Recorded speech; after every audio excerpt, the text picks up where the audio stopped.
Madame, Monsieur, bonjour. Merci de nous rejoindre à la une de l'actualité. L'avant-projet de révision de la Constitution soumis au débat et enrichissement. Aujourd'hui, on s'intéresse au volet moralisation de la vie publique et lutte contre la corruption sur lesquels s'est penché le comité d'experts.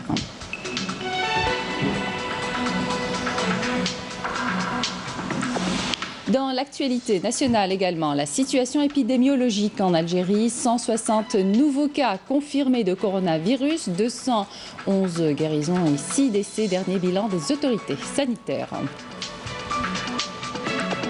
Et puis une note d'optimisme dans l'amélioration de la situation sanitaire du Covid-19 en Algérie. C'est du moins ce que la mission médicale chinoise a vu en Algérie après une mission qui a duré 2 semaines dans notre pays.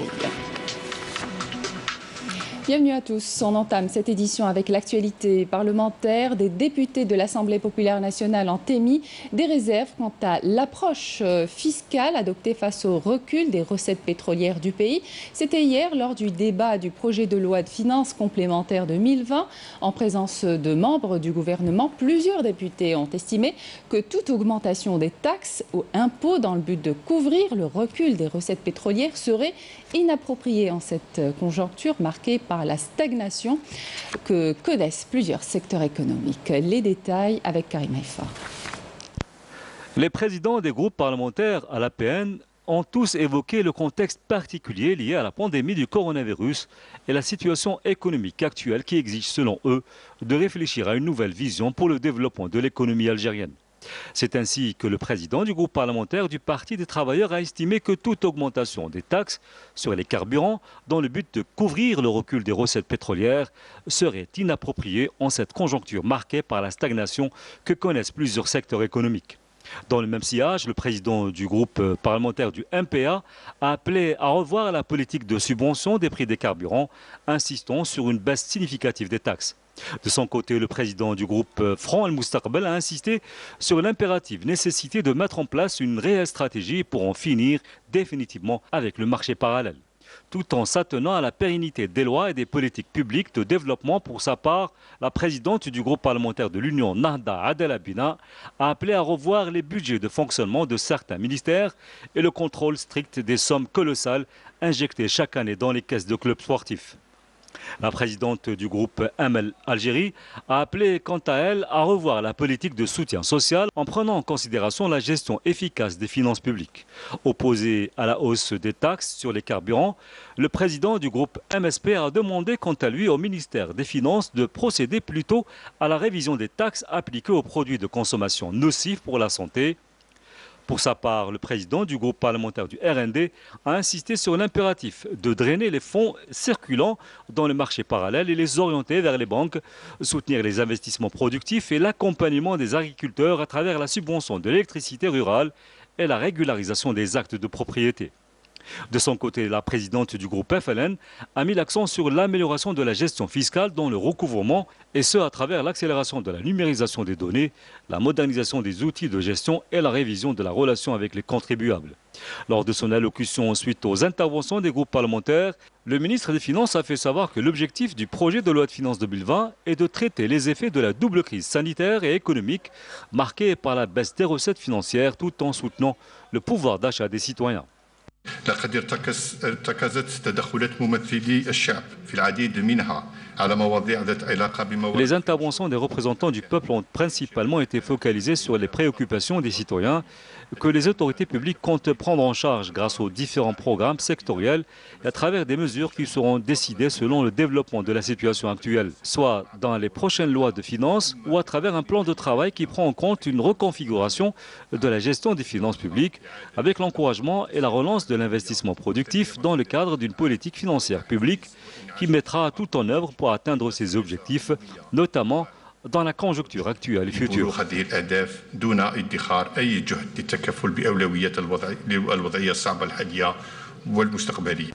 Pour rappel, la séance consacrée au vote du projet de loi de finances complémentaire 2020 est prévue ce dimanche 31 mai dans la matinée. Dans l'actualité nationale également, l'avant-projet de révision de la Constitution soumis au débat et enrichissement. Pour la première fois dans l'histoire de l'Algérie, une loi organique concernant une haute autorité sera élaborée et se penchera spécialement sur la lutte contre la corruption, axe prioritaire du comité d'experts chargé de réviser la Constitution, le comité qui propose plusieurs autres dispositions. Les explications de Amel Barba. L'avant-projet de révision de la Constitution soumis au débat et enrichissement accorde une importance particulière à la moralisation de la vie publique et à la lutte contre la corruption, eu égard aux dépassements et dérives inégalées qui ont marqué la gestion des affaires publiques ces dernières années. Le comité d'experts chargé de réviser la Constitution propose comme axe prioritaire de nouvelles dispositions visant à garantir la protection des deniers publics et assurer la transparence de l'action publique. De quoi rétablir la confiance des citoyens dans leurs institutions et en finir avec les anciennes pratiques qui ont longtemps porté préjudice à l'économie nationale. Parmi les revendications principales du Hirak populaire et du peuple en général, c'est la lutte contre la corruption. Pour la première fois dans l'histoire de l'Algérie, nous élaborons une loi organique concernant une haute autorité qui se chargera spécialement de lutter contre la corruption, comme elle veillera à garantir la transparence dans les différentes transactions, notamment entre les institutions. Parmi les dispositions proposées par le comité d'experts, la constitutionnalisation de l'autorité de la transparence, de la prévention et de lutte contre la corruption et l'inscrire parmi les instances de contrôle. Autre proposition, la déclaration du patrimoine au début et à la fin de fonction pour toute personne nommée à une fonction supérieure ou élue dans une assemblée parlementaire. Le comité d'experts s'est penché également sur le rôle primordial de la Cour des comptes en tant qu'instance supérieure de contrôle. Nous souhaitons une réelle activation de la Cour des comptes. D'ailleurs, de nouvelles et larges prérogatives sont accordées à cette institution dans la mouture de l'avant-projet de la Constitution, ce qui lui permettra de s'acquitter convenablement de ses missions de contrôle après des années d'inactivité. De nouvelles prérogatives de nature à permettre à la Cour des comptes, après une longue léthargie, à assumer pleinement sa noble mission, à savoir préserver les deniers publics de toute mauvaise gestion ou dilapidation. C'est dans cet objectif que des propositions sont formulées dans la mouture de l'avant-projet de la loi fondamentale afin de revoir les aspects liés à l'organisation et au fonctionnement de la Cour des comptes. Un avion d'Air Algérie a atterri hier à l'aéroport international d'Alger avec à son bord 300 ressortissants algériens qui étaient bloqués à Londres, en Grande-Bretagne, depuis mars dernier. Le président de la République, Al-Majid Tebboune, avait ordonné le rapatriement des voyageurs algériens bloqués au niveau des aéroports à l'étranger suite à la décision de fermeture des aéroports et ports algériens. Mesure prise à titre préventif contre la propagation de la pandémie de Covid-19. À cet effet, une cellule nationale composée des ministères concernés a été mise en place pour s'atteler sous la supervision du Premier ministre à l'examen du meilleur moyen de rapatriement des ressortissants algériens bloqués à l'étranger. La situation épidémiologique en Algérie à présent, 160 nouveaux cas confirmés de coronavirus, 211 guérisons et 6 décès. Dernier bilan du comité scientifique. Voici la déclaration du porte-parole du comité scientifique de suivi de l'évolution du coronavirus, Jamel Fourar. Je vous propose de l'écouter. Concernant les principaux indicateurs, il a été enregistré 160 nouveaux cas, 211 patients guéris, 32 patients en soins intensifs et 6 nouveaux décès. Dans le détail, avec les 160 cas, nouveaux cas confirmés, le total cumulé des cas est de 8 857, soit une incidence de 20 cas pour 100 000 habitants. Il est à noter que 29 wilayas ont enregistré une incidence pour 100 000 habitants inférieure à la moyenne nationale et que 21 wilayas n'ont pas déclaré de cas au cours des 24 dernières heures. Alger, Blida, Béjaïa, Ouargla et Médéa ont enregistré près de 48% du total des cas notifiés au cours des 24 dernières heures. Concernant les décès, les 6 décès enregistrés ont été donc au niveau de Sétif, 1 à Médéa, Constantine, Mascara et Skikda. Ainsi, le nombre cumulé de décès atteint les 623 et 66% des décédés sont âgés de 65 ans et plus. 15 743 patients ont bénéficié du traitement dans le cadre du protocole thérapeutique en vigueur, dont 7 083 cas confirmés au laboratoire et 8 660 cas probables à l'imagerie médicale. Le nombre total de malades guéris et qui ont quitté les établissements hospitaliers est de 5 129, dont 211 en cours des 24 dernières heures. Il est enfin à noter que 32 patients sont actuellement hospitalisés en soins intensifs. En conclusion, nous appelons nos concitoyens à respecter les mesures de prévention générale et de veiller à l'utilisation obligatoire du masque de protection en toutes circonstances pour enrayer la transmission de l'épidémie. Merci de votre attention. Une note d'optimisme dans l'amélioration de la situation sanitaire du Covid-19 en Algérie. C'est du moins ce qu'a constaté la mission médicale chinoise qui a séjourné 2 semaines dans notre pays. Abdelmajid Benrassi. La situation sanitaire due au coronavirus se stabilise en Algérie. C'est le constat fait par la mission médicale chinoise qui vient de séjourner en Algérie. Je suis convaincu que le virus disparaîtra bientôt en Algérie et sera sous contrôle, cela grâce aux mesures de prévention prises et que nous avons constatées sur le terrain. Les Algériens retrouveront bientôt leur vie normale. Nous tenons à remercier l'Algérie pour l'accueil et pour les conditions de travail qui nous ont été réservées pour l'accomplissement de notre mission. Nous avons eu l'honneur d'accueillir durant 2 semaines la délégation médicale chinoise qui nous a apporté son expertise dans la lutte contre la pandémie du coronavirus. Tout cela dans le respect strict des mesures de confinement des pensionnaires de l'hôtel. Le séjour de la mission médicale chinoise a permis d'échanger des expériences entre spécialistes chinois et algériens de plusieurs hôpitaux dans le cadre de la lutte contre la pandémie du coronavirus. Et puis les chiffres ont démontré que la wilaya de Ain Defla est la plus contaminée du pays. Au-delà des efforts des autorités pour faire respecter les mesures de prévention, l'université Djilali Bounama se joint à l'élan national pour la lutte contre le Covid-19. Ces laboratoires se sont lancés dans la fabrication du gel hydroalcoolique. C'est Ahmed Bouraïb.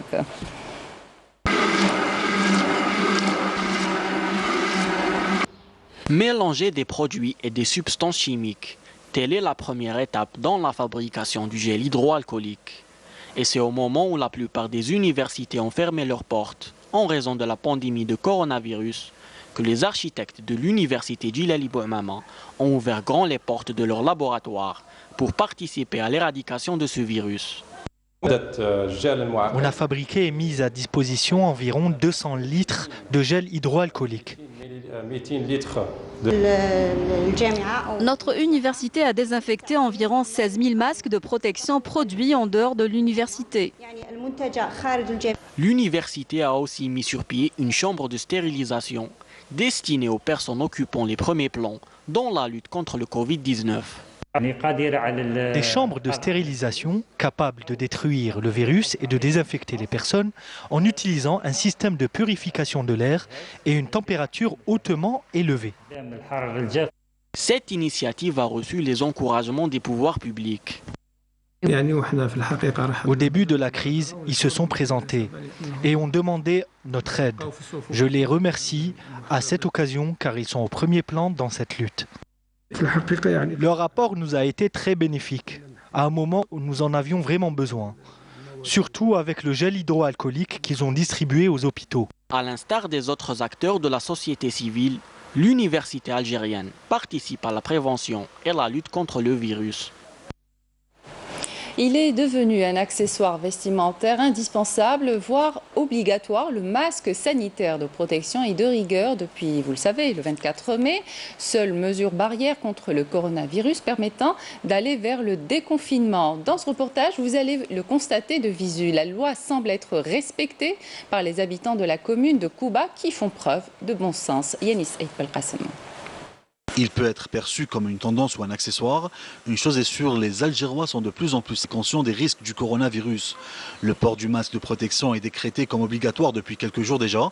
Le but, préserver notre santé et la sécurité de notre entourage, mais aussi freiner la propagation de la Covid-19 qui ne cesse d'enregistrer une hausse depuis le début de la pandémie. Le gouvernement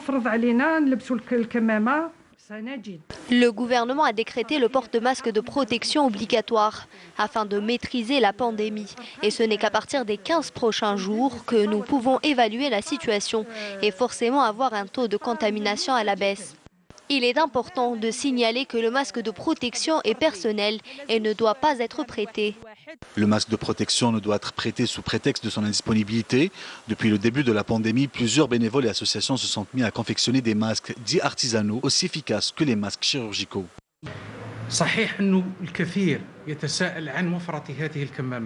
Il est vrai que la majorité des personnes se demandent sur la disponibilité des masques chirurgicaux. Et à ce propos, il faut savoir que les masques artisanaux sont aussi efficaces que les masques médicaux. C'est même une certitude puisque les experts le confirment. Les masques de protection sont primordiaux pour notre sécurité.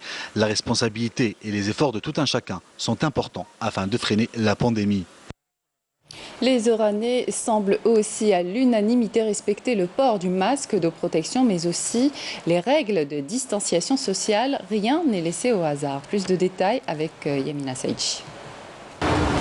Quelques jours après l'entrée en vigueur du décret exécutif rendant le port du masque de protection obligatoire, les Oranais, petits et grands, semblent en grande partie se plier à cette obligation comme mesure de prévention contre la propagation du coronavirus.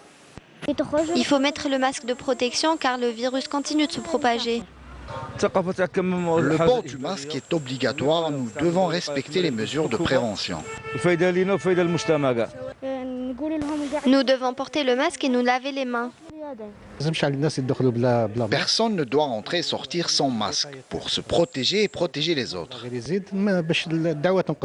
Nous allons nous y habituer comme nous nous sommes habitués à mettre la ceinture de sécurité. Le port du masque nécessite avant tout le lavage des mains, mais aussi le respect de certaines consignes.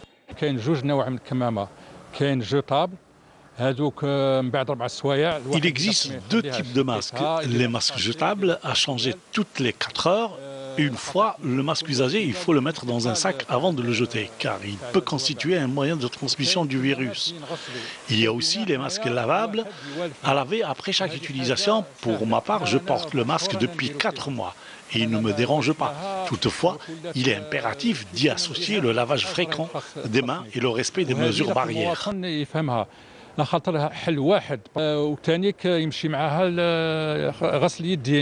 Port du masque de protection, distanciation sociale ou le nettoiement des mains. La prévention reste le maître mot pour se protéger soi-même et protéger les autres. Au plan sécuritaire, un détachement de l'armée nationale populaire a découvert et détruit le 26 mai 9 bombes de confection artisanale à Slahrntis, wilayat de Tbissa. Par ailleurs, des détachements de l'ANP ont intercepté à Tindouf, Ngzam et Borj Mukhtar 14 individus et saisi 6 véhicules tout-terrain, 6 670 litres de carburant, 5,5 tonnes de denrées alimentaires ainsi que 5 marteaux, piqueurs et 3 groupes électrogènes. À Oum-le-Bouagui, un détachement de l'ANP a appréhendé en coordination avec les services de la Sûreté nationale un narcotrafiquant en sa possession 1527 comprimés psychotropes, tandis que des éléments de la gendarmerie nationale ont arrêté à Biskra 3 contrebandiers et saisi 2470 paquets de cigarettes. Par ailleurs, des gardes-côtes ont déjoué une tentative d'émigration clandestine de 6 individus à bord d'une embarcation de construction artisanale à Annaba, alors que 8 immigrants clandestins de différentes nationalités ont été arrêtés à Tlemcen et Bchar.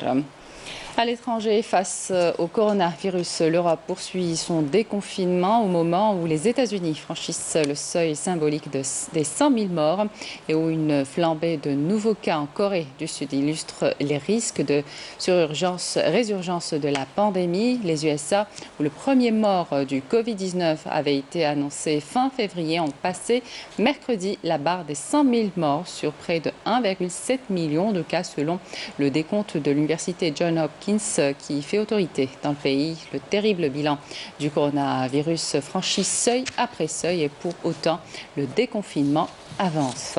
On revient en Algérie pour parler de la production de blé à Mniara, malgré les difficultés auxquelles font face les agriculteurs de la région, comme l'électricité rurale. La filière rencontre un franc succès cette année avec des prévisions estimées à 400 000 quintaux. Mounana Welhamoudi. Dans la région de Mnia, la culture expérimentale du blé tendre a été menée avec succès. Entamée l'an dernier, cette culture prometteuse a poussé les agriculteurs à élargir les surfaces cultivées. Les agriculteurs ont pris les choses en main et les résultats sont prometteurs. Cette année, nous tablons sur une production de 85 quintaux par hectare. Cette expérience entre dans le cadre de la politique de l'État, visant à réduire l'importation de la farine.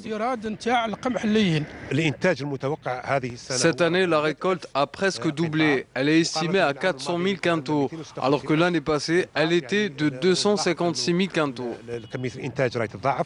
Le développement de cette culture connaît toutefois des obstacles, principalement l'absence de raccordement en électricité rurale.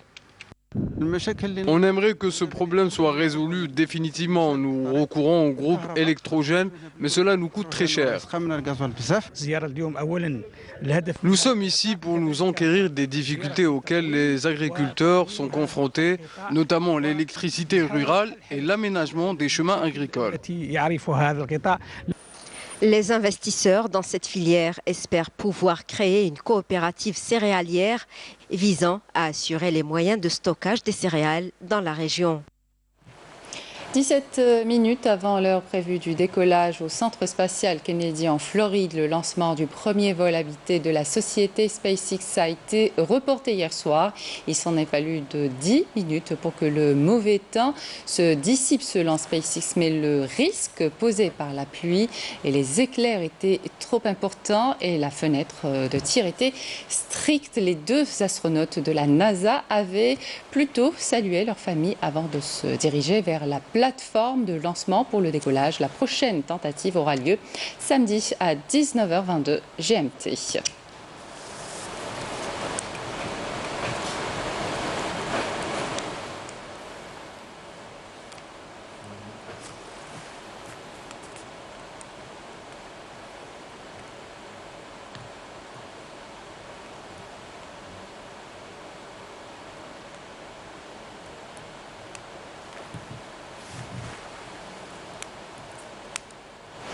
C'était la dernière information de cette édition. Merci de votre attention. Tout de suite, les prévisions météo avec Kamel Laribi et puis l'information continue sur les liens qui s'affichent sur votre petit écran. Excellente suite de programmes sur Canal Algérie et à demain.